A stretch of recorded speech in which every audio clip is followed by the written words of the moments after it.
پانی کے موضوع پر پانی کو پانی کر دیا تھا کہ نبی کے پائے مقدس سے جب لگا پانی، سبحان اللہ کہہ سکتے ہیں آپ لوگ، اور بیداری کے ساتھ کہہ سکتے ہیں آپ لوگ۔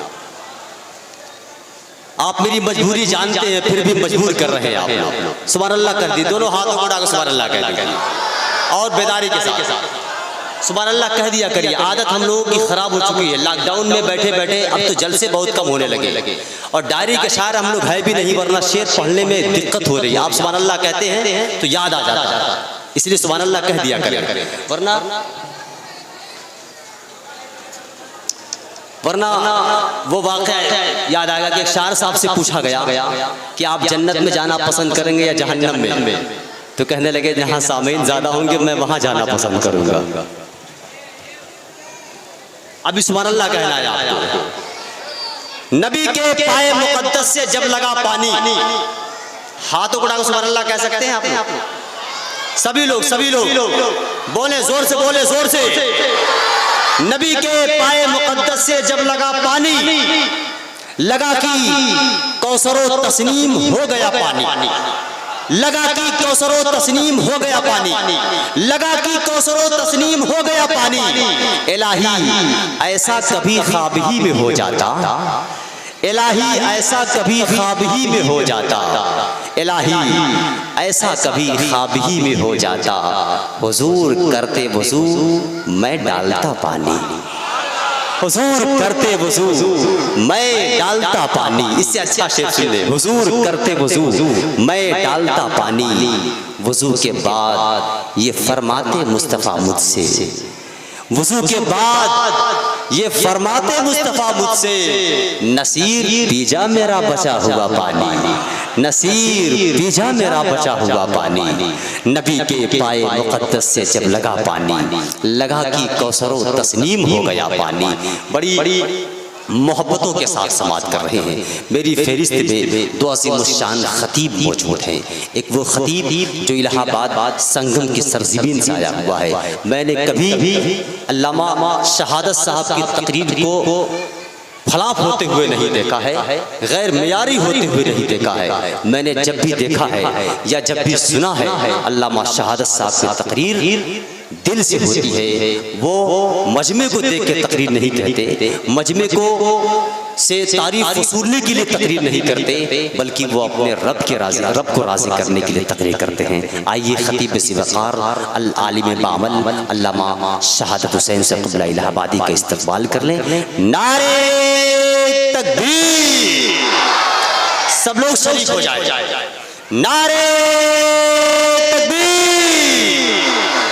نعرہ رسالت، علماء اہل سنت، خطبہ اہل سنت، جلسہ دستار بندی، مدرسہ اسلامیہ عربیہ امدادیہ، علامہ شہادت صاحب قبلہ، نعرہ تکبیر، نعرہ رسالت۔ دل سے ہم رحمت عالم کے ہیں قائل ایسے، دل سے ہم رحمت عالم کے ہیں قائل ایسے، نہ شمائل ہیں کسی کے نہ فضائل ایسے، کوئی سن لے تو کبھی جائے نہ بت خانے تک، آپ کے پاس ہیں کعبے کے دلائل ایسے۔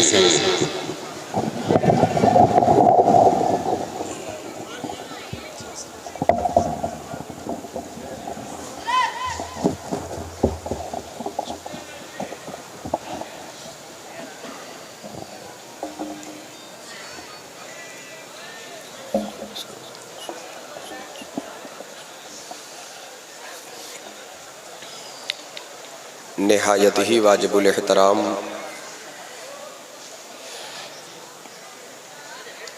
ممبر پاک پر تشریف فرما باوقار علماء کرام، مداحان حبیب، تمام تر سامعین کرام، السلام علیکم ورحمۃ اللہ وبرکاتہ۔ ورحمۃ اللہ وبرکاتہ۔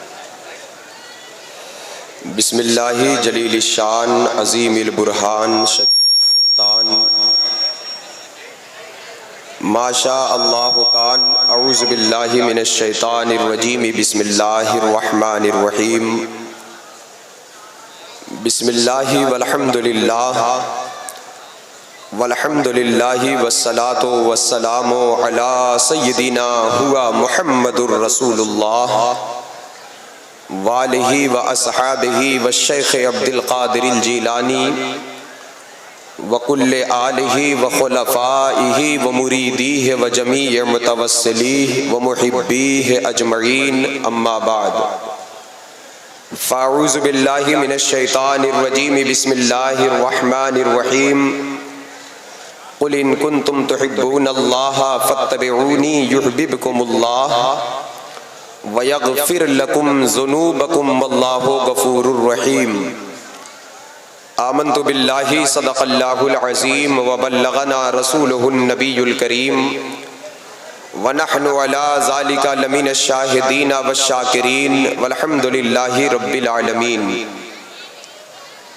یا سیدی مصطفیٰ شیئا للہ یا سرا من سر اللہ، یا سیدی مصطفیٰ شیئا للہ یا فیضا من فیض اللہ، یا سیدی مصطفیٰ شیئا للہ یا نورا من نور اللہ، خذ یدی یا شاہ جیلاں خذ یدی شیئا للہ انت نور احمدی۔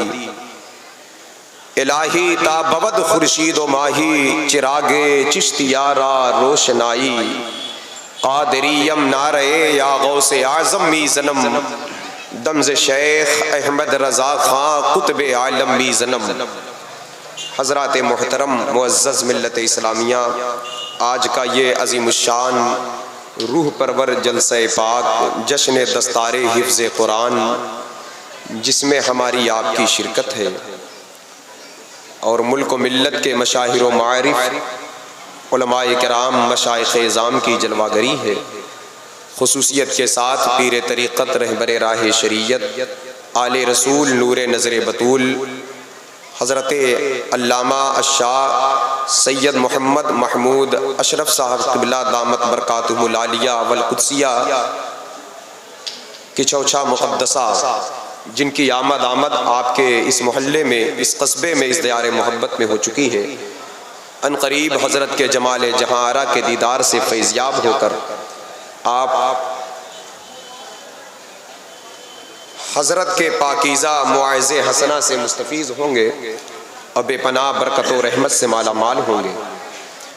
نقیب اعظم ہندوستان عالی جناب حضرت مولانا محمد قیصر رضا اعظمی صاحب، جن کی نقابت آپ سماعت کر رہے ہیں، مجھ سے قبل آپ حضرات نے عالی جناب لائق صد احترام ماسٹر محمد ایمن صاحب قبلہ، جن کی دعوت پر میں حاضر آیا، ان سے بڑے اچھے انداز میں نعت پاک آپ نے سماعت کیا، اور محب گرامی محب العلماء لائق صد احترام عالی جناب قاری محمد حذیفہ صاحب اور دیگر علماء کرام مشائخ اعظام کی ممبر پاک پر جلوہ گری ہے۔ چند لمحے کے لیے میں حاضر آیا، انشاءاللہ العزیز بہت ان قریب آپ آگے علماء کرام کے بیانات سے مستفیض ہوں گے۔ میں کچھ باتیں پیش کروں اس سے قبل آئیے ہم لوگ مل کر ادب و احترام کے ساتھ اپنے آقا و مولا حضور تاجدار مدینہ راحت قلب و سینہ، اللہ کے پیارے امت کے سہارے، رب کے محبوب دانائے غیوب، مالک رقاب تاجدار عرب و عجم، والی کون و مکان، سیاہ لا مکان، باعث تکوین عالم، فخر آدم، بنی آدم، سید العربی والعجم، صلی اللہ تعالی علیہ وسلم کے بارگاہ پاک میں ہدیہ درود و سلام کی نظر عقیدت پیش کر لیں، محبت کے ساتھ آواز بلند پڑھیں، اللہم صلی علی سیدنا نبینا مولانا محمد معدن الجود والکرم وآلہ واصحابہ وبارک وسلم۔ محبت کے ساتھ ایک مرتبہ اور پڑھ لیں، پڑھیں بآواز بلند، صلی اللہ علی النبی الأمی وآلہ اللہم صلی علی سیدنا مولانا محمد معدن الجود والکرم وآلہ واصحابہ وبارک وسلم۔ کائنات میں ایک ہی زبان تو ایسی ہے جس کی ہر بات سچ ہوئی، وہ ہے زبان مصطفیٰ، اور جتنے سچے ہیں ان کی خیرات ہے۔ بے شک بے شک۔ اس نبی نے فرمایا ایک بار درود پڑھو تو 10 رحمتیں نازل ہوتی ہیں۔ سبحان اللہ۔ تو پھر انسان مسلمان مشکوک کیوں رہتا ہے حضور کے فرمان میں؟ تو تو لوٹنا چاہیے، کیونکہ اتنی سچی بات ہے یہ کہ بدر کے میدان میں ابو جہل سے پوچھا گیا تھا کہ کیوں جنگ کرنا چاہتے ہیں، کیوں ان کے خون کے پیاسے ہو، کیوں مکے کی سرزمین کو چھوڑ کر قریش نے چڑھائی کر دیا مدینہ منورہ کی طرف، وادی بدر کی طرف، کیا وہ جھوٹ بولتے ہیں؟ تو ابو جہل نے کہا ہم ان کے خون کے پیاسے ضرور ہیں، اگر تم ان کی صداقت پر اگر تم اعتراض کرتے ہو تو میں ان کا دشمن ہو کر، خون کا پیاسا ہو کر، میں وادی بدر سے اعلان کرتا ہوں کہ محمد الرسول اللہ سے بڑا سچا میں نے زمین کے اوپر نہیں۔ زندہ باد، زندہ باد، سنیں تقریر، سنیں تقریر، زندہ باد، زندہ باد۔ یہ وہ زبان ہے کہ ایک بار جس نے درود پڑھا 10 رحمتیں نازل ہوتی، اس کے 10 گناہ مٹا دیے جاتے، 10 حصے درجات بلند کیے جاتے۔ آج ہم بلاؤں کے شکار، تکلیفوں میں ہیں، ہمارے عزت پر آبرو پدنگ گشتمائی ہے، آج چاروں طرف سے ہم مشکلات میں گھرے ہوئے ہیں۔ یہ تو وقت ہے کہ اپنے رب کی رحمت کو ہم تلاش کریں، بے شک، اپنے نبی کو راضی کریں، اپنے رب کو راضی کریں۔ اس لیے یہ حدیث کا ایک ٹکڑا تھا، جتنا حدیث پر یقین رکھیں گے، حضور کی صداقت پر جتنا مضبوط ایمان رکھیں گے، اتنا زیادہ برکتیں رحمتیں حاصل۔ بے شک، بے شک، سبحان اللہ۔ تو اس لیے محبت کے ساتھ پڑھے، سارا مجمع ایک آواز ہو کر پڑھے، اللہم صلی علی سیدنا مولانا محمد معدن الجود والکرم وآلہ وأصحابہ وبارک وسلم۔ امام عشق و محبت سیدی سرکار اعلیٰ حضرت فاضل بریلوی رضی اللہ تعالیٰ عنہ آپ بارگاہ رسالت میں خراج پیش کرتے ہیں، کہتے ہیں سرور کہوں کی مالک و مولا کہوں تجھے، سرور کہوں کہ باغے خلیل کا گلے زیبا کہوں تجھے، اور یا رسول اللہ تیرے تو وصف عیب تناہی سے ہیں بری، تیرے تو وصف عیب تناہی یعنی سے آپ کے اوصاف وہ تو عیب سے بری ہے، کسی ذات کی خوبی کا ختم ہو جانا، اوصاف کا ختم ہو جانا، اس کے حد کو پا لینا، اس کے کمال کو پا لینا، یہ بھی ایک عیب ہے۔ ایک ذات پاک مصطفیٰ ہے کہ جن کے اوصاف، جن کی خوبیوں کے حد کو کوئی چھو نہ سکا، اللہ نے اپنے حبیب کو اس عیب سے بھی پاک پیدا فرمایا کہ کوئی آپ کی صداقت کی حد تک پہنچ جائے، کوئی آپ کے اخلاق کے حد تک پہنچ جائے، کوئی آپ کے حسن و جمال کے حد کو چھو لے، کوئی آپ کی پاکیزگی کردار کے حد کو چھو لے، اللہ نے اس عیب سے بھی آپ کو پاک پیدا فرمایا۔ تیرے تو وصف عیب تناہی سے ہے بری، حیران ہوں میرے شاہ میں کیا کہوں تجھے۔ الفاظ ختم ہو گئے، ڈکشنری میں مدح و ستائش کے لیے جو جملے ہوتے، جو الفاظ ہوتے نعت کے لیے، وہ ختم ہو گئے، الفاظ ختم ہو گئے، لغت کے جملے ختم ہو گئے۔ حیران ہوں میرے شاہ میں کیا کہوں تجھے، اب تو الفاظ بھی نہیں ہے، لیکن رضا نے ختم سخن اس پہ کر دیا، خالق کا بندہ خلق کا آقا کہوں تجھے۔ بندہ ایسا کہ سب کی طرح نہیں ہے، خالق کا بندہ، لیکن بندہ تو ہر کوئی ہے خدا کا، لیکن وہ بندہ ایسا عام بندہ نہیں ہے، خلق کا آقا، بندہ ایسا ہے جو سارے بندوں کا آقا ہے، خلق کا آقا، سبحان اللہ، خالق کا بندہ خلق کا آقا کہوں تجھے۔ آج دیکھیں، آج ہم چاروں طرف تکلیف میں، مشکلات میں گھرے ہوئے ہیں۔ آج ہمیں اور آپ کو اپنے آقا کی زندگی کو جلوت سے لے کر خلوت تک، صبح سے لے کر شام تک، سفر سے لے کر حجر تک، ماحول سے لے کر معاشرے تک، موت سے لے کر حیات تک، حیات سے لے کر نکاح ولیمہ تک، ہر جگہ نبی کریم صلی اللہ علیہ وسلم کے زندگی کو فالو کرنے کی ضرورت ہے، کیونکہ کل جب انسانیت سسک رہی تھی، کوئی وقار نہیں تھا انسان کا، جب بچیاں زمین پر زندہ درگور کی جا رہی تھی، اس وقت بھی کردار مصطفیٰ نے، آقا کی تعلیم نے انسان کو عزت بخشا تھا۔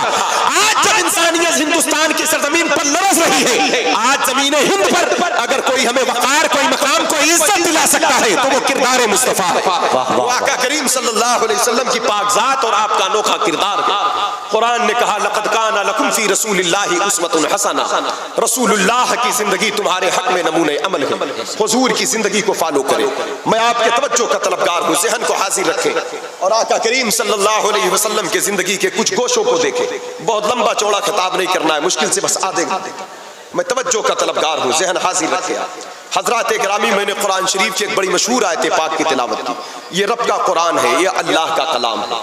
قرآن پڑھیں، قرآن سمجھیں، قرآن پر ایمان رکھیں، قرآن پڑھنے والوں سے قریب ہوں، قرآن کی تلاوت کو لازم پکڑیں، زندگی کی ہر صبح تلاوت قرآن سے شروع ہو۔ الحمدللہ بچوں کی دستار ہے حفظ قرآن، حافظ قرآن، ماں باپ ان کے خوش نصیب، ان کے رشتہ دار خوش نصیب ہیں۔ اللہ تبارک و تعالی ہر شخص کے بیٹے کو حافظ قرآن بنائے، جن کی 2-4 اولادیں ہوں ان کو ایک کو حافظ قرآن بناؤ. یہ آخرت کی کامیابی کا ایک بہت بڑا ذخیرہ ہے. اللہ تبارک و تعالی قرآن پڑھنے والوں کی صحبت، سنگت، رفاقت عطا فرمائے، قرآن کی محبت عطا فرمائے.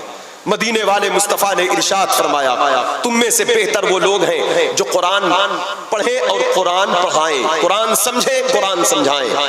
من تعلم القرآن خیرکم، آقا کریم صلی اللہ علیہ وسلم نے ارشاد فرمایا بہتر وہ ہے تم میں سے جو قرآن پڑھے، قرآن پڑھوال لمحو، اور قرآن پڑھائے، قرآن سمجھے، قرآن سمجھائے. تم میں سے اچھے لوگ ہیں. اب اس کے پاس دولت ہو یا نہ ہو، وہ بھلے سے غریب ہو، وہ بھلے سے کمزور ہو، بھلے سے اس کے کپڑے بہت سستے ہوں، بہت معمولی مکان میں وہ رہتا ہو، بہت بڑا تاجر نہ ہو، اگر وہ قرآن پڑھانے والا ہے تو بڑے بڑے دولت والوں سے بہتر ہے، بڑے بڑے سرمایہ داروں سے وہ بہتر ہے.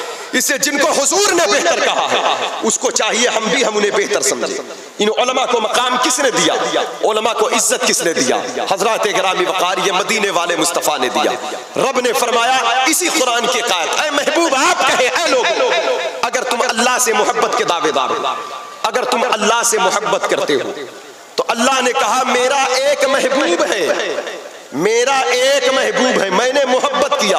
اللہ کسی سے محبت کرتا ہے تو وہ حضور کی ذات ہے، اور کوئی اگر رب کا محبوب ہوگا تو وہ مدینے والے مصطفیٰ کے ذریعے ہوگا. اللہ نے فرمایا فاتبعونی، میرے محبوب کی اطاعت کرو. اے اللہ محبوب تو تیرے محبوب ہیں، ہم محبوب کی اطاعت کریں؟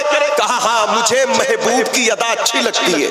تم کہاں کے ہو، تم کیسے ہو، تمہارا رنگ گورا ہے کالا ہے، تم کس ملک کے ہو، کس باپ کے بیٹے ہو، میں یہ نہیں دیکھتا. تم جہاں بھی ہو، جہاں میرے محبوب کی اطاعت پائی جائے گی، وہ اطاعت چاہے زبان کے ذریعے ہو، کان کے ذریعے ہو، آنکھ کے ذریعے ہو، دل کے ذریعے ہو، بدنی اطاعت ہو، قولی اطاعت ہو، مالی اطاعت ہو، وہ اطاعت جہاں پائی جائے گی وہاں میری محبت برسے گی، اور جہاں میری محبت برسے گی وہاں کامیابی ہوگی. کیونکہ یہ محبت تمہیں دیکھ کر نہیں کی جائے گی، کیونکہ میں محبوب سے محبت کرتا ہوں.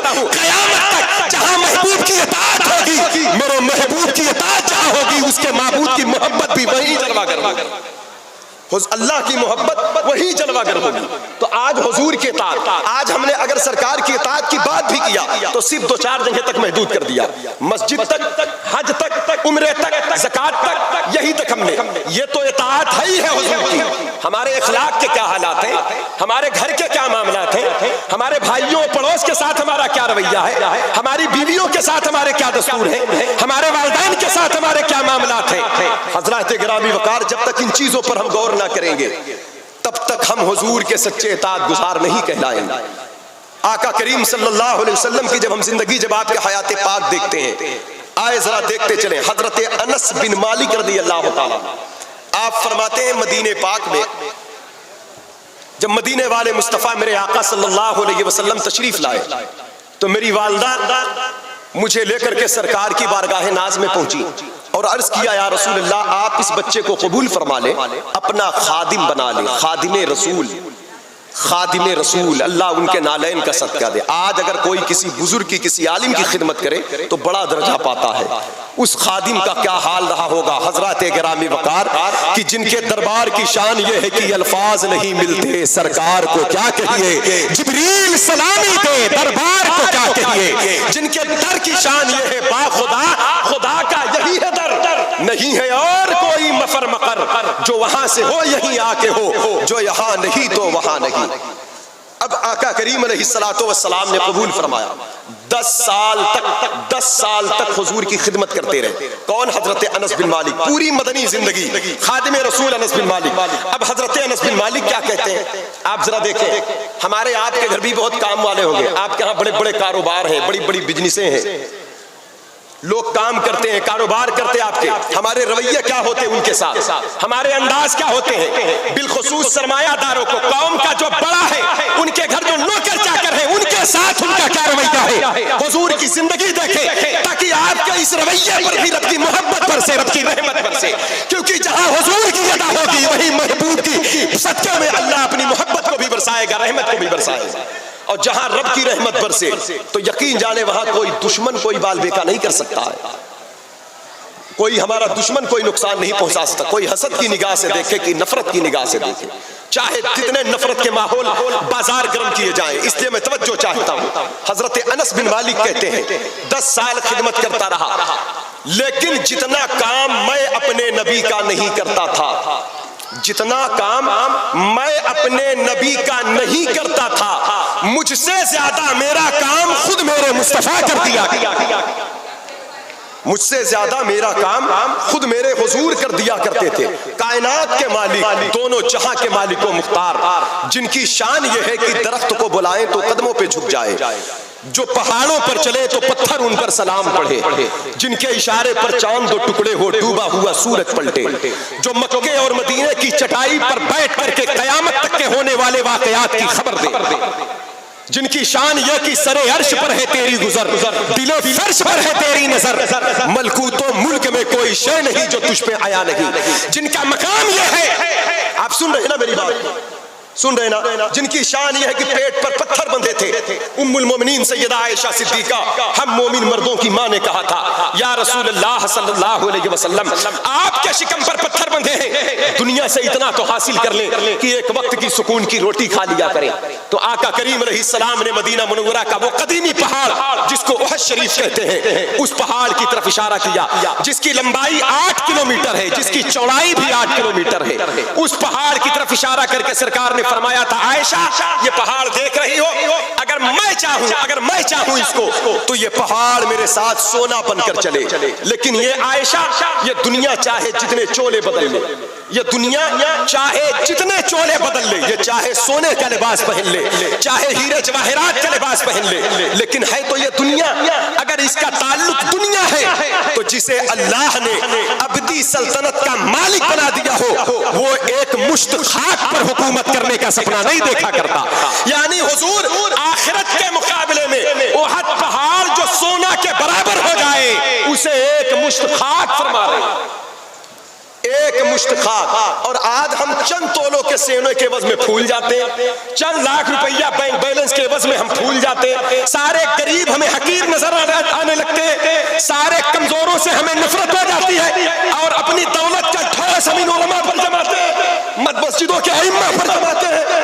حضرات گرامی وقار یہ حضور کی اطاعت نہیں ہے. اور پھر کفر غالب ہے تو تم آ کر کہو کافروں کو مولانا کلمہ پڑھایا جائے. حضرات گرامی وقار, اس لیے میرے دوستو ضرورت اس بات کی ہے, اگر آج کوئی کافر بدزن ہوتا ہے اسلام سے تو وہ ہمارے گھناونے کردار کی. میں آپ کی توجہ کا طلبگار ہوں. آپ دیکھیں اگر کفر کے اڈے پر, اگر شراب کے اڈے پر, زنا کے اڈے پر اگر کوئی کافر بیٹھتا ہے, مشرک بیٹھتا ہے, وہ شراب پیتا ہے, اور وہیں جا کر مسلمان کا بیٹا بھی بیٹھا ہے, کلمہ پڑھنے والے کا بیٹا بھی بیٹھا ہے, تو آپ بتائیں کیا وہ کافر کبھی اسلام سے متاثر ہو سکے گا؟ ہمیں پہلے اپنے ماحول کو, اپنے کردار کو پاک کرنا پڑے گا, اپنی زندگی کو پاک کرنا پڑے گا, خود اپنی تجارت کو صداقت سے کرنا پڑے گا, اپنی زبان کو جھوٹ کو لوگوں نے معمولی گناہ سمجھ رکھا ہے. یہ جھوٹ کو لوگوں نے آج اس دور میں گناہ ہی نہیں سمجھا. کاروبار ہو, تجارت ہو, خرید و فروخت ہو, سرکار غوث پاک ولیوں کے سردار جن کا قدم تمام اولیاء اللہ کی گردن پر ہے. آپ سے پوچھا گیا کہ آپ کو یہ مقام کیسے ملا؟ کہا صدق, سچائی اور صداقت کے ذریعے سے اللہ نے مجھے مقام دیا. ہم اور آپ اپنے وجود کے اندر ٹٹولے کہ ہمارا کاروبار سچ, صداقت, مطلب اس میں سچائی کتنا داخل ہے, ہمارا ماحول, ہمارے معاشرے میں سچائی کتنا. ہم اپنے آپ کو غور کریں کہ اسلام کی ایک ایک باتوں کو اپنے اندر اتاریں. جب ہم آقا کریم صلی اللہ علیہ وسلم کی زندگی دیکھتے ہیں, اعلان نبوت سے قبل میرے مصطفیٰ صلی اللہ علیہ وسلم مکے کی زمین پر, توجہ چاہتا ہوں, اعلان نبوت سے قبل میرے آقا مکے کی زمین پر, ابھی اعلان نبوت نہیں فرمایا ہے. ایک شخص سے آقا کریم علیہ السلام سرور کائنات صلی اللہ علیہ وسلم نے ایک شخص کو اپنا اونٹ یا اپنا گھوڑا, ایک جانور بیچا سرکار نے, اور اس نے کچھ قیمت دیا, کچھ قیمت کم پڑ رہی تھی. تو وہ کہتا ہے یا رسول اللہ نہیں, یا محمد صلی اللہ علیہ وسلم. اس وقت نبی نے نبوت کا اعلان نہیں کیا. اے محمد صلی اللہ علیہ وسلم آپ کھڑے رہیں, میں گھر جا کر قیمت لاتا ہوں. آپ کھڑے رہیں, میں گھر جا کر قیمت لاتا ہوں. حضور وہیں پر ٹھہر گئے. اب وہ گھر گیا, کاروبار میں مشغول ہو گیا, وہ بھول گیا, ذہن سے اتر گئی کہ میں کسی سے وعدہ کر کے آیا ہوں. اب کوئی بھی ہوتا, دنیا کا کوئی بھی شخص ہوتا, 2-4 گھنٹہ 10 منٹ 20 منٹ انتظار کر کے چلو بعد میں مل لیں گے. لیکن 3 دن گزر گئے. 3 دن گزر جانے کے بعد اسے خیال آیا کہ کہ ارے میں نے تو محمد رسول اللہ صلی اللہ علیہ وسلم سے وعدہ کیا ہے. 3 دن کے بعد جب وہ پلٹا ہے تو دیکھا ہے حضور کو وہیں پر کھڑا پایا جہاں وہ چھوڑ کر. زندہ باد زندہ باد سبحان اللہ سبحان وہی اللہ. موجود ہے جہاں وہ چھوڑ کر گیا تھا. سرکار وہی موجود ہے. اب بتائیں اگر موجود بھی ہے کمال تو کمال پر کمال تب ہے اگر موجود بھی ہے. اگر کوئی اور ہوتا تو پہلے 2-4 تھپڑ رسید کرتا اسے, اپنا غصہ نکالتا, اپنا پھڑاس نکالتا. لیکن جیسے ہی سرکار کی بارگاہ میں آیا آقا کریم علیہ السلام نے اس سے کچھ نہ فرمایا. اس نے کہا میں بھول گیا تھا. حضور فرماتے تو بھول گیا تھا میں نہیں بھولا تھا, لیکن اتنا ضرور ہے کہ تم نے مجھے مشقت میں ڈال دیا. بس اس کے علاوہ سرکار نے کچھ نہیں فرمایا. یہ اخلاق رسول, یہ تو ہم اپنی بیوی کے ساتھ جس کو ہم محبت کے بڑی بڑی چیزوں کے واسطے دے کر اپنی محبت کا اظہار کرتے ہیں. اگر وہ چائے دے رہی, وہ چائے اور چائے کی پیالی کب چھلک جائے, کچھ چھینٹے کپڑے پر یا ہاتھ پر پڑ جائے تو ہزاروں باتیں ہم اپنی بیویوں کو سنا ڈالیں, اپنی بہن کو سنا ڈالیں گے. لیکن یہ میرے مصطفیٰ ہے. ایک غیر آدمی تھا, 3 دن اس نے کھڑا رکھا. حضور نے مسکرا کر صرف یہی کہا تھا تو نے مجھے مشقت میں ڈال دیا. سدرۃ المنتہا کی بلبل اعلان نبوت کے بعد مکہ مدینہ کے گلیوں میں آ کر چہکنے لگی. انک لعلی خلق عظیم یا رسول اللہ, آپ کا اخلاق بڑا سبحان اللہ سبحان اللہ. آپ کا اخلاق بڑا عظیم الشان ہے. حضور کے سیرت کے یہ گوشے کتابوں میں رقم کیے گئے, کتابوں میں جمع کیے گئے. کیوں؟ تاکہ امت حضور کے سیرت کے ان گوشوں کو اپنا کر کے اپنی زندگی کو پاکیزہ بنائے, اپنے اخلاق کو درست فرمائے. آج دیکھیں کتنے معاملات ہیں, کتنے حالات ہمارے. آج یہ وقت کالمیہ ہے. بہت سارے معاملات اور مقدمے کے فیصلے, بہت سارے معاملات اور مقدمے کے فیصلے ان علماء کی بارگاہ میں ہو سکتے ہیں. ہم شرعی عدالت نہیں جاتے, ہم کچہری جاتے ہیں. کاش ہم فیض دارالعلوم جامعہ فیض العلوم کی طرف, جامعہ اشرفیہ مبارک پور کی طرف رجوع کریں, علماء کی بارگاہ کی طرف رجوع کریں. جو شریعت کا فیصلہ, وہ طلاق کا ہے یا نکاح کا ہے, وہ کاروبار کا ہے یا وراثت کا مسئلہ ہے, وہ باپ کی جائیداد کی تقسیم کا مسئلہ ہے یا بیٹوں کے آپس میں زمین و جائیداد کے بٹنے کا مسئلہ ہے, ان سارے معاملات کے لاکھوں روپے کچہریوں میں جا کر خرچ کر دیتے ہیں. نفرتیں الگ پھیلتی ہیں. اگر ہم حضور کی شریعت سے راضی ہیں تو علماء کے پاس جا کر شرعی عدالت میں اپنی زندگی کے معاملات کا حل کرا لیں تو یہ دنیا بھی جنت بن جائے. بے شک بے شک زندہ باد زندہ باد. لیکن حضرات گرامی وقار, ہم کہتے تو ہیں ہم مسلمان ہیں, لیکن ہم خود شرعی فیصلے کی طرف توجہ نہیں دیتے. آئے ذرا دیکھیں آج بہت سارے گھروں کا سکون اس بنا پر چھن چکا ہے. اس حالات پر سیدہ ام المؤمنین عائشہ صدیقہ رضی اللہ تعالیٰ عنہ آپ کیا کہتی ہیں؟ آپ کہتی ہیں جب میں مدینے والے مصطفیٰ صلی اللہ علیہ وسلم کے نکاح میں آئی تو حضور نے اپنی امت کو زندگی گزارنے کی جو تعلیم بخشی, اگر حضور کی زندگی ہم دیکھیں, سرکار کی زندگی دیکھیں تو کبھی ہمارے گھر میں نہ اتفاقیاں, نفرتیں نہ پھیلیں. مدینے والے مصطفیٰ, آج بہت سارے گھروں میں یہ مسئلہ ہے, ایک میاں ایک بیوی لڑ رہے آپس میں, ایک عورت ایک آدمی لڑ رہے آپس میں. سرکار صلی اللہ تعالیٰ علیہ وسلم سیدہ عائشہ صدیقہ کہتی حضور ہمارے ساتھ گھر میں ایسے ویسے, اگر آج ہم یہ کام کریں تو پھر ہم کو معاشرہ ہنسے گا اور ہم کریں گے بھی نہیں, ہم کر بھی نہ, اللہ توفیق دیتا. کہتے سرکار صلی اللہ علیہ وسلم ہمارے گھریلو کاموں میں ہاتھ بٹاتے تھے. 11 بیویاں کم و بیش آقا کریم علیہ السلام کی, 9 بیویاں بیک وقت مدینہ منورہ میں موجود ہیں سرکار کی, اور 9 بیویاں بیک وقت گھر کے جو چولہے کے کام ہے, جو کچن کے کام ہے, ان کاموں میں سرکار اپنا ہاتھ بٹاتے تھے. اب محبت کے عالم یہ ہوتے تھے کہ سیدہ عائشہ صدیقہ کہتی ہیں سرکار کبھی کبھی میں ایک پیالے میں پانی پیتی اور پیالے کے جس حصے پر میرے ہونٹ لگے ہوتے اسی حصے پر سرکار اپنا ہونٹ لگا کر پانی پیتے. حضور یہ کیا بتانا چاہتے ہیں تاکہ میرا کلمہ پڑھنے والے, میری امت جو ہے وہ کبھی اپنے معاملات, اپنے نفرتوں کے شکار ہو کر کے کہیں اپنے گھر کو دنیا ہی میں جہنم نہ بنا لے, بلکہ میری اطاعت گزار بن کر دنیا ہی میں اپنے آنگن کو جنت کا حصہ بنا لے. حضرات گرامی وقار, اس لیے میرے دوستو ہمیں اور آپ کو چاہیے کہ اپنے آقا کی زندگی کو فالو کریے, حضور کے بیویوں کے ساتھ حضور کے اوصاف پاک رہے. حضرات گرامی یہی سرکار کے کردار تھے, اسی پر بس نہیں, غلاموں کے ساتھ زندگی کے حالات دیکھ لیں. پھر ایک روایت اور دیکھ لیں, حضور نے اپنے غلاموں کے ساتھ جو کیا, پھر ان کے غلاموں نے کس طرح زندگی میں اسے اپنا کر کائنات کے ہر اس زمین پر اسلام کو پہنچایا جہاں لوگوں کا گمان نہیں جا سکتا تھا کہ کبھی روم میں بھی اسلام پہنچے گا, کبھی شام میں بھی اسلام. حضرات گرامی وقار, حضرت انس بن مالک کی ہی روایت ہے, آپ کہتے ہیں ہم لوگ اللہ کے حبیب صلی اللہ علیہ وسلم کے ساتھ ایک سفر میں تھے, شریک سفر تھے سرکار کے. اور کہا کہ صحابہ کہتے یا رسول اللہ کچھ کھانے کی حاجت ہے. ایک جانور ذبح کیا گیا. جانور جب ذبح کیا گیا تو صحابہ کہتے ہیں ہم نے کہا کسی نے کہا ہم بوٹی بنائیں گے, کسی نے کہا ہم روٹی بنائیں گے, کسی نے کہا ہم کھال اتاریں گے, کسی نے کہا ہم کھانا بنائیں گے. اللہ کے نبی صلی اللہ علیہ وسلم تیار ہوئے. سرکار فرماتے میں جنگل جاؤں گا, لکڑیاں کاٹ کر میں لاؤں گا. میں جنگل جاؤں گا, لکڑیاں کاٹ کر میں لاؤں گا. یہ نصیحت ہمارے لیے بھی ہے, ہمارے ان احباب کے لیے بھی ہے, یہ علماء مشائخ کے لیے بھی ہے, یہ سب کے لیے بھی ہے, کیونکہ حضور کی زندگی سب کے لیے ہے. فاتبعونی, اس میں ہر طبقہ شامل. صوفی ہو, درویش ہو, کلندر ہو, مستان ہو, پیر ہو, فقیر ہو, اطاعت رسول سب پر لازم ہے. فاتبعونی, یہ رب کا فرمان ہے. واہ واہ واہ. حضور کے زندگی کا یہ گوشہ. آقا فرماتے جنگل میں جاؤں گا, لکڑیاں کاٹ کر میں لاؤں گا. صحابہ کہتے یا رسول اللہ یہ کام ہم کر لیں گے. اور کیوں نہ کرتے, صحابہ تو حضور کے وضو کا پانی زمین پر نہیں گرنے دیتے تھے. بے شک بے شک. صحابہ حضور کے وضو کا پانی زمین پر نہ گرنے دے. صحابہ کی شان کا عالم تو یہ رہا. حضرات گرامی وقار, آقا کریم صلی اللہ علیہ وسلم مسجد نبوی شریف کے باہر سرکار صلی اللہ علیہ وسلم کا کھچر شریف باندھا گیا. مدینہ پاک کا بڑا منافق جس کو رئیس المنافقین کہا جاتا ہے, عبداللہ بن ابی, وہ مدینہ پاک میں مسجد نبوی شریف میں رسول پاک پر طنز کستا ہے. اور طنز کس کر کے اس نے ایک جملہ کہا. اس نے کہا اے محمد صلی اللہ علیہ وسلم, آپ اپنے اس کھچر کو مسجد سے دور باندھا کریں, اس کی بدبو سے میں پریشان ہو گیا ہوں. حضور کچھ جواب دیتے کہ صحابہ کہتے ہیں اے منافق سن, تو کیا کہتا ہے؟ حضور کے اس کھچر مبارک سے بدبو آتی ہے. اے ظالم, جس طرح حضور کے کھچر شریف سے خوشبو آتی ہے ایسی خوشبو ہم نے کہیں نہیں سونگا. میرے آقا کی یہ سواری تو مدینہ کی گلیوں سے گزرتی ہے تو وہ گلیاں میں واہ واہ واہ. سارے صحابہ نے یہ جواب دیا اور ایسا منہ پر تماچا پڑا اسے کہ وہ شرمندہ ہوا. حضرات گرامی وقار, تو صحابہ اکرام, اور یہ کوئی عشق اور محبت اور عقیدت میں مبالغہ نہیں کیا تھا. حضور کے جسم سے جو شے منسوب ہو گئی وہ بھی خوشبودار ہو گئی.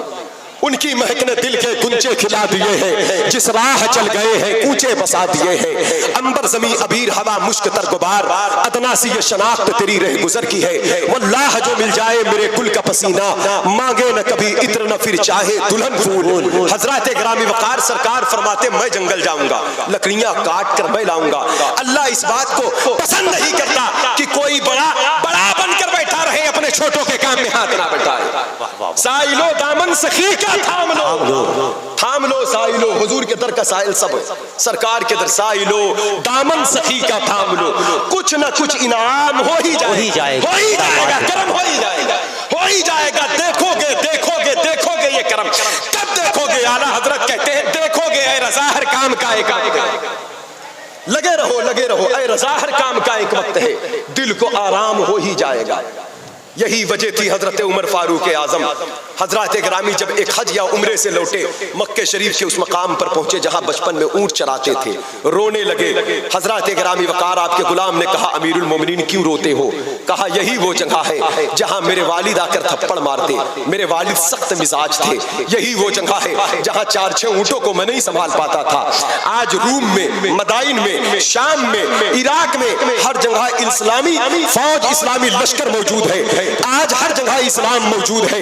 حضرات گرامی وقار, آج لوگ اپنی آنکھوں سے دیکھ رہے ہیں. جب کل بلال حبشی ایمان لائے تھے, بلال پر ظلم ہو رہا تھا, زید بن حارثہ کو ستایا جا رہا تھا, ایک طرف حذیفہ پر تنگ کیا جا رہا تھا, حضرت عمار کو تکلیف دی جا رہی تھی. ان کی آنکھوں کے سامنے ان کی والدہ بی بی سمیہ کو شہید کیا گیا, ان کے آنکھوں کے سامنے ان کے والد حضرت یاسر کو شہید کیا گیا. صرف 7 مسلمان تھے مکے کی زمین پر. اتنے کمزور تھے مسلمان, اتنے کمزور تھے کہ کسی کے وہم و گمان میں, کسی کے خواب میں بھی یہ بات نہیں تھی کہ کبھی روم ہمارا ہوگا. نبی نے فرمایا تھا کہ عمار پریشان نہ ہو, اے یاسر پریشان نہ ہو. یہاں تک کہ حضرت عمر فاروق اعظم کہتے ہیں اس وقت تو میں کفر کے نشے میں ٹہل رہا تھا, ادھر بلال کو یہ بشارت بتائی جا رہی تھی کہ روم فتح ہوگا, شام فتح ہوگا. بلال حبشی کہتے جب ہم یہ کفار مکہ سے کہتے تو ہمارا مذاق بنایا جاتا کہ کیا خواب دیکھ رہے ہو, روم سے دنیا کی کوئی طاقت نہیں ٹکرا پائی ہے. جو خالد ابن ولید روم کی فتحیابی کی بشارت کو سن کر مکے میں ہمارا مذاق بناتے تھے. ان کو کیا پتا تھا کہ روم میں جو لشکر بھیجا جائے گا اس کا امیر میں ہی بن کر آؤں گا. ان کو زندہ باد زندہ باد. لیکن یہ نگاہ مصطفیٰ ہے میرے نبی جو کچھ دیکھ رہے تھے ساری چیزیں بتا رہے تھے اور حضور کی ایک ایک بات سچ ہے, ایک ایک بات حق ہے. فرمان مصطفیٰ اس طرح پورا ہوا ہے. آج حضرت عمر فاروق اعظم جب شام کی سرزمین پر داخل ہو رہے ہیں, پورا شام سجا دیا گیا ہے. یہ عمر فاروق اعظم کا, بس چلتے چلتے اس روایت کو دیکھ لیں, یہ عمر فاروق اعظم کے شام کا دوسرا سفر تھا. ایک حالت کفر میں تھا, ایک حالت ایمان میں ہے. جب حالت کفر میں تھا تو تاجر بن کر گئے تھے, آج جب حالت ایمان میں ہے تو پوری امت کے حاکم بن کر گئے ہیں. آج امیر المومنین ہے. جب شام کی سرزمین پر داخل ہوئے آپ, پورا شہر سجایا گیا ہے. لوگ استقبال میں امیر المومنین آئے ہیں, امیر المومنین آئے. ذرا دیکھ لیں, انداز دیکھیں, انداز دیکھیں. آج پیر کا بیٹا پیدا ہوتے ہی پیر بن جاتا ہے. آج پیر کا بیٹا پیدائشی طور پر ہاتھ چمانے لگتا ہے. عمر فاروق اعظم کی چوکھٹ کو سلام کرو, ان کے در سے زندگی کی بھیک مانگو. ہر خانقاہ کے سچا جان کو چاہیے امیر المومنین کی زندگی کو اپنی زندگی کا گوشہ بنا. زندہ باد زندہ باد زندہ باد. عمر فاروق اعظم سیدنا امیر المومنین جب چل رہے تو دیکھا کہ لوگوں پر مجاہدین کے اونٹ بندھے ہوئے. چلتے چلتے اچانک ایک اونٹ پر نگاہ پڑ گئی, ایک اونٹ پر نگاہ پڑی اور فوراً پوچھا یہ اونٹ کس کا ہے؟ یہ بڑا فربا ہے, بڑا مضبوط ہے, اس کے اندر چربی زیادہ ہے, طاقتور ہے. لوگوں نے کہا حضور یہ آپ کے بیٹے عبداللہ کا اونٹ ہے. کہا بلاؤ عبداللہ, آپ کے بیٹے عبداللہ کا اونٹ ہے, بلاؤ عبداللہ کو اور میری قوم کو جمع کرو میرے سامنے. حضرت عبداللہ بن عمر کانپتے ہانپتے آئے. اے امیر المومنین والد بزرگوار, تو کہا کہ یہ بتاؤ تمہارا اونٹ اتنا مضبوط اور سپاہیوں کا اتنا مضبوط, اتنا فرما نہیں ہے, یہ جانور اتنا مضبوط کیوں ہے؟ کہیں ایسا تو نہیں ہے کہ امیر المومنین کا بیٹا سمجھ کر اور بیٹے کا اونٹ سمجھ کر تمہارے اونٹ کو لوگ چارہ زیادہ دیتے ہیں؟ کہیں ایسا تو نہیں اس کا فائدہ تم اٹھا رہے ہو کہ میں امیر المومنین کا بیٹا ہوں, عمر فاروق اعظم کا بیٹا ہوں؟ کہا ابا جان ایسا نہیں ہے, میں کچھ نہیں کرتا ہوں. لوگوں سے کہا کہیں تم لوگ اس وجہ سے تو اس اونٹ کو چارہ زیادہ نہیں دیتے؟ کہا خبردار, یہ مت سمجھنا کہ عبداللہ میرا بیٹا ہے, اس بنا پر اس کے اونٹ کی قدر زیادہ کی جائے. حضرات گرامی وقار اتنا کہہ کر کے حضرت عمر فاروق اعظم نے کہا جس طرح میری نظر میں ہر سپاہی اسلام کے ہے ایسے ہی میرا بیٹا بھی عبداللہ سپاہی ہے. اس کے علاوہ عبداللہ کی اہمیت امیر المومنین عمر کی نگاہ میں اور بے شک زندہ جس باد. طرح سب محنت کرتے ہیں عبداللہ کو محنت کرنا پڑے گا. جیسے جس جو چارہ سب کے جانور کو دیا جاتا ہے وہی چارہ عبداللہ کے جانور کو دیا جائے. زندہ باد. حضرات گرامی وقار, یہ حضرت عمر فاروق اعظم رضی اللہ تعالیٰ عنہ کی ذات بابرکات ہے. اور حضرت عمر فاروق اعظم پھر اسی شام کی زمین پر رونے لگے. تو رونے کی وجہ آپ سے پوچھی گئی تو کہا کہ ایک دن ایسا تھا, ایک وقت ایسا تھا جب میں شام میں آیا تھا, لوگ کوئی میرا سامان نہیں خریدتے تھے, کوئی میری طرف توجہ نہیں کرتا تھا. لیکن آج آج آج توجہ سے سن لے, آج پورا شام میری اطاعت میری محبت میں کھڑا ہے. لوگوں نے کہا حضور یہ کس وجہ سے ہے؟ کہا یہ محمد الرسول اللہ کی اطاعت کی برکت نہیں تو اور کیا ہے. اگر دنیا میں کبھی کسی کو عزت مل سکتی ہے تو فتبعونی, وہ حضور کی اطاعت, بے شک زندہ باد. وہ سرکار کی تابعداری ہے. آگے قرآن نے ہی کہا یحببکم اللہ, یحببکم اللہ. جب تک مدینے والے مصطفیٰ کی زندگی تمہاری زندگی کا حصہ نہ بن جائے تم اللہ کی محبت کو نہیں پا سکتے. بے شک بے شک. اللہ تم سے محبت تب کرے گا جب تم حضور کے اطاعت گزار بن جاؤ. اور وَيَغْفِرْ لَكُمْ ذُنُوبَكُمْ, اور اللہ تمہارے گناہوں کو بھی بخش دے گا. ایک بات اور سن لے, اپنی زندگی میں اپنے گناہوں سے معافی مانگا کرے, کثرت سے توبہ کرے, کثرت کے ساتھ توبہ کرے. معافی مانگنے والے بڑے کامیاب لوگ ہیں. فرمایا ان اللہ یحب التوابین, بے شک اللہ توبہ کرنے والوں سے محبت کرتا ہے. بے شک اللہ توبہ کرنے والوں سے محبت کرتا ہے. آج ہم توبہ نہیں کرتے, غلطیاں ہو جاتی ہے تو اس غلطی کو پر توبہ ندامت کے بجائے, احساس ندامت کے بجائے اس کو ہم صحیح کرنے کی کوشش کرتے ہیں. لیکن توبہ کیا ہے؟ التائب من الذنب کمن لا ذنب لہ. توبہ کرنے والا ایسا ہے جیسے اس نے گناہ کیا ہی نہیں ہے. توبہ کرنے والا ذلیل و خوار ہوتا ہے, لیکن توبہ کے بدولت اسلام اس کے سر پر عزت کا تاج رکھ دیتا ہے. بس ایک روایت دیکھ لے, اسلام عزت کا تاج کیسے رکھتا ہے؟ توبہ کے بدولت, توبہ کے باعث, توبہ کے برکت کے بدولت. حضرت عمر فاروق اعظم کا دور خلافت ہے. امیر المومنین, آپ لوگ افراتفری کیوں کر رہے ہیں؟ سبحان اللہ. انتشار کیوں کر رہے ہیں؟ ماحول خراب کیوں کر رہے ہیں؟ بیٹھے رہے آپ لوگ, بیٹھے رہے. حضور کا ذکر سنے, سرکار کا ذکر سنے, ماشاء اللہ سبحان اللہ. دل تقریر سنے, تقریر. مدینے والے مصطفیٰ کے ذکر سے.